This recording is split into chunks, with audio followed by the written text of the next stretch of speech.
आज हम शॉपिफाई में क्या कवर करेंगे इस वीडियो के अंदर कि ना प्रोडक्ट अपलोड कैसे करना है। ठीक है, तो आपका जो भी स्टोर है आप उसके अंदर प्रोडक्ट पेज पे आओगे। प्रोडक्ट पेज पे आने के बाद आपका अभी ये फ्रेश स्टोर है तो कोई प्रोडक्ट ऐड नहीं है। ठीक है, तो अगर कोई प्रोडक्ट आपको फाइंड करना है तो यहाँ से आप फाइंड कर सकते हो, फाइंड टू सेल, अगर किसी कैटेगरी में कर रहे हो तो। ठीक है, तो वो आपको सजेशन दे देगा। अपन है ना कोई भी प्रोडक्ट ऐड कर रहे हो तो मैनुअल, अगर आपके पास फिजिकल स्टॉक है तो उसको ऐड कैसे करना है वो करेंगे अपन। ठीक है, तो है ना जैसे ही ऐड टू प्रोडक्ट का ऑप्शन है तो इसके अंदर पूरा डैशबोर्ड जो आता है इस प्रोडक्ट अपलोड के लिए सारी कंटेन आ जाता है। ठीक है, तो पहले हम ना कुछ प्रोडक्ट की इमेजेस इस पर अपलोड कर लेते हैं। तो जैसे मैंने ये वाली एक प्रोडक्ट की इमेज ले रखी है, तो आपको इसमें क्या क्या कंटेंट चाहिए, पहले तो टाइटल चाहिए। तो इसमें आ रहा है eat right work hard feel good. ठीक है, तो ब्लैक टी शर्ट है तो हम इसका नाम दे रहे हैं ब्लैक टी शर्ट। तो आप इसमें टैगलाइन भी डाल सकते हो। फिर डिस्क्रिप्शन में आपको कुछ भी लिखना है तो आप उसकी डिटेल डिस्क्रिप्शन लिख सकते हो, फैब्रिक कैसा है, क्या क्या नहीं है, क्वालिटी कैसी है, कौन सा कपड़ा यूज़ किया है, स्टिच कैसे की है, जो भी डिटेल लिखनी है वो डिस्क्रिप्शन में डाल दोगे। ठीक है, तो ये चीज़ आपको पहले टाइटल डालना है, फिर डिस्क्रिप्शन डालनी है, फिर फोटो ऐड करने। फोटो 1 से लेके 10 20 जितने ही फोटोज है उतने फोटोज आप डालोगे। फ्रंट पे कैसे दिख रहा है, राइट लेफ्ट कैसे दिख रहा है, प्रिंट इमेज कैसी है, उसकी क्वालिटी कैसी है, जो भी कंटेंट की इमेजेस है वो आप इमेजेस डालोगे। फिर आप देखोगे स्टेटस।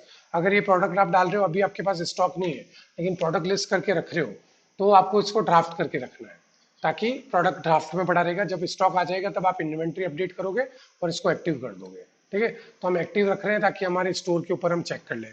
फिर आपके जो भी सेल्स चैनल है, जो जो भी सेल्स चैनल आपने ऐड कर रखे हैं, ऑटोमेटिक इसमें ऑनलाइन स्टोर और पॉइंट ऑफ सेल ये दोनों ऐड आ रहे हैं।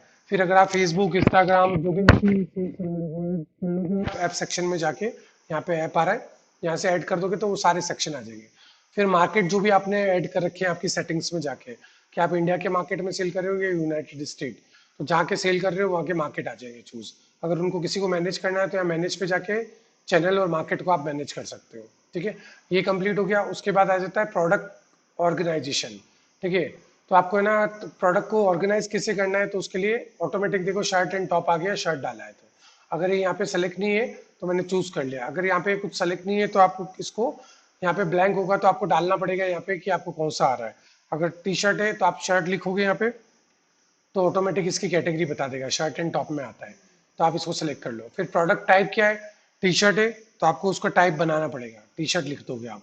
ठीक है, फिर टी शर्ट लिख दोगे तो आगे सजेशन में आपके पास टी शर्ट आने लग जाएंगे। फिर वेंडर कौन सा है, जो भी आपका वेंडर है, तो अगर शॉपर्स टू बाय के नाम से हमने स्टोर बनाया है तो शॉपर्स टू बाय वेंडर का नाम डाल दोगे, या फिर आपका कोई थर्ड पार्टी वेंडर है तो उसका नाम आप यहाँ पे डाल दोगे।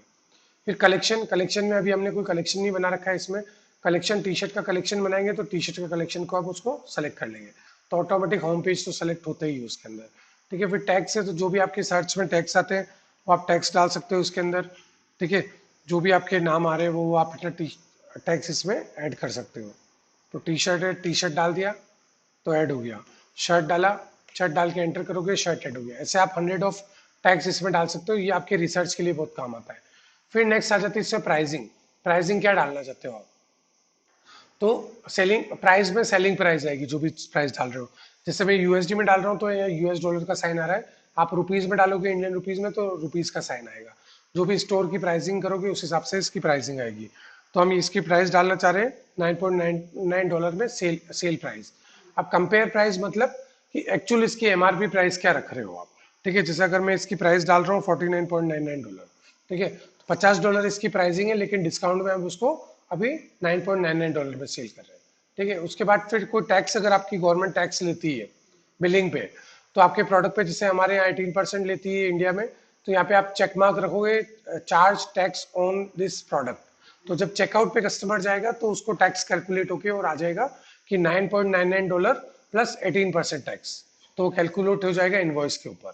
ठीक है, तो हम इसको ऑन रखेंगे अगर टैक्स डाल रहे हैं। अगर टैक्स नहीं डाल रहे हैं तो अपन ऑफ कर देंगे। तो आपका जो भी टैक्स है वो गवर्नमेंट जो आपसे टैक्स लेगी वो आपकी जो सेलिंग प्राइस है उस पर लेगी। ठीक है, तो आपको उसमें से पे करना पड़ेगा। हम इसको चेकमार्क को ऑन रख रहे हैं। कॉस्ट पर आइटम, अगर पर आइटम कोई रख रहे हो कि आप एक आइटम ही परचेज कर रहा है तो 9.99 है। अगर उससे ज्यादा अगर कोई एक्स्ट्रा आइटम ले रहा है वो, कि अगर है ना क्वांटिटी ज्यादा डाल रहा है तो अलग से जो प्राइस होगी उसमें ना क्या क्या प्राइस रखनी है। तो अगर आप उसकी प्राइस रखना चाहते हो तो उसकी प्राइस भी डाल सकते हो। जैसे एग्जांपल के लिए हम टेस्ट के लिए 10.99 डाल दिया तो उसमें प्रॉफिट बता रहा है, मार्जिन बता रहा है जीरो हो रहा है। ठीक है, 20.99 डाल दी मैंने तो इसमें माइनस में दिखा रहा है, इसमें डाल दिया 2.99, तो 7 प्रॉफिट हो जाएगा 7 और 70% मार्जिन हो जाएगा। अब ये कैसे काम करता है, इसको है ना हम आगे जब हमारा पेज होगा प्रोडक्ट पेज, वहाँ पे देखेंगे कि ये किस तरीके से वहाँ पे प्राइसिंग दे रहा है। तो जो जो काम आप जितना करते जाते हो उसको सेव करते जाना है। तो ऊपर सेव का बटन है, मैंने सेव पे क्लिक किया, तो ये जितना भी कंटेंट आपने अपडेट किया है प्रोडक्ट के अंदर वो सारा सेव होके और लाइव हो जाएगा अगर एक्टिव में रखोगे। मैं फिर से सेव कर लेता हूँ, अभी एरर बता रहा है, ये प्रोडक्ट सेव आ गया है, इसमें ऑटोमेटिकली ऊपर लिखा आ रहा है एडेड ब्लैक टी शर्ट, ठीक है, तो ये सेव हो चुका है। अब नीचे आपको और भी देखोगे तो सेव करने के बाद में एक और कैटेगरी आ गई इन्वेंट्री, ठीक है। तो इन्वेंट्री आपको क्या रखनी है, तो SKU स्टॉक कीपिंग यूनिट, ठीक है। जैसे अगर आपके पास स्टॉक 999 इतना स्टॉक है तो आप ट्रैकिंग क्वांटिटी करके और आपका प्राइस डाल दोगे, ठीक है, SKU कितने SKU है। फिर बारकोड अगर कोई नंबर रख रहे हो, अगर आपने अमेजोन पे देखा होगा तो ISBN लिखा हुआ होता है, UPC लिखा होता है, GTIN नंबर होता है। तो आपने जिस पे भी है ना ISBN आपने रजिस्टर कर रखा है आपका, तो रजिस्ट्रेशन करना होता है इन सब के लिए। तो रजिस्ट्रेशन कर रखा है तो आपको ISBN नंबर आपका आ जाएगा। तो आप जब भी यहाँ पे लिखोगे ISBN, फिर उसके बाद 0001 से आप नंबर चालू कर रहे हो तो फर्स्ट प्रोडक्ट का नंबर हो जाएगा, तो आपके प्रोडक्ट का नंबर हो जाएगा, एक डिजिट हो जाएगी, बारकोड की डिजिट, ठीक है। हाँ, ये मैनुअली आप डालोगे, फिर डुप्लीकेट प्रोडक्ट कर करके डालोगे तो उसमें आप कर सकते हो अलग अलग। जैसे US में होता है तो GTIN होता है, तो GTIN, फिर उसके बाद आगे का आपको जो भी आपका नंबर रख रहे हो प्रोडक्ट का नंबर, वो नंबर हो जाएगा, ठीक है। फिर आ रहा है ट्रैक इन्वेंट्री, इन्वेंट्री को आपको ट्रैक करना है, तो ऑन रखोगे, बंद कर दोगे तो इन्वेंट्री ट्रैक नहीं होगी, ठीक है। ट्रैक करोगे तो आपको ट्रैकिंग चलती रहेगी, इतना स्टॉक है, अभी इतना बाकी रह गया है, तो ट्रैकिंग होती रहेगी। फिर आपको कुछ करना है, continue selling when stock of out of stock, ठीक है, सॉरी, इसमें लिखा है continue selling when out of stock. अगर स्टॉक जो है आपका ये 99 की जगह पे 999 की जगह पे 0 हो गया है, उसके बाद भी आप चाहते हो आउट ऑफ स्टॉक शो नहीं करे और उसके बाद भी कंटिन्यू सेल होता रहे प्रोडक्ट, तो आपको आपको ये क्लिक करना पड़ेगा इसके अंदर, continue selling when out of stock. अगर इसको क्लिक नहीं करोगे तो जैसे ही स्टॉक 0 हो जाएगा तो आपका स्टॉक है ना वहाँ पे दिखाने लग जाएगा आउट ऑफ स्टॉक। आपके जो बटन्स होंगे बाय नाउ और एड टू कार्ट वो डिसेबल हो जाएंगे, वहाँ पे दिखाने लग जाएगा वो आउट ऑफ स्टॉक। हाँ, जब ये 0 हो जाएगा तो सेल नहीं होगा, आपके पास ऑर्डर नहीं आएंगे, तो आपको ट्रैकिंग करने की दिक्कत नहीं है उसमें। लेकिन अगर आपके पास ये स्टॉक रेगुलर रहता है, ठीक है, अगर आपने ये क्वांटिटी डाल दी एग्जांपल के लिए 999, ठीक है, इतनी क्वांटिटी डालने के बाद भी आपके पास स्टॉक हमेशा रहता है, ठीक है, तो आप इसको कर दोगे continue selling when out of stock, ताकि अगर ये 0 भी हो गया तो आपको ट्रैक करने की जरूरत नहीं है, 0 होने के बाद भी उस पर ऑर्डर आते रहेंगे, क्योंकि आपको कॉन्फिडेंस है कि आपका ये स्टॉक है हमेशा 1000-2000 रेगुलर पड़ा रहता है। आज अगर 500 ऑर्डर भी आ गए तो भी अगले दिन मेरे पास 1000 का स्टॉक मेंटेन रहेगा। तो आप उसको क्या करोगे, continue selling when out of stock, तो आउट ऑफ स्टॉक नहीं जाएगा, ये कंटिन्यू है ना सेलिंग होता रहेगा, ठीक है। तो आप इसको चेक मार्क कर सकते हो। फिर नेक्स्ट आ जाती है आपकी क्वांटिटी, ठीक है, तो quantity to update your quantity save your changes, तो क्वांटिटी सेक्शन में भी जाके इसमें इन्वेंट्री जो आ रही है वहां जाके भी आप क्वांटिटीज की अपडेट कर सकते हो, ठीक है।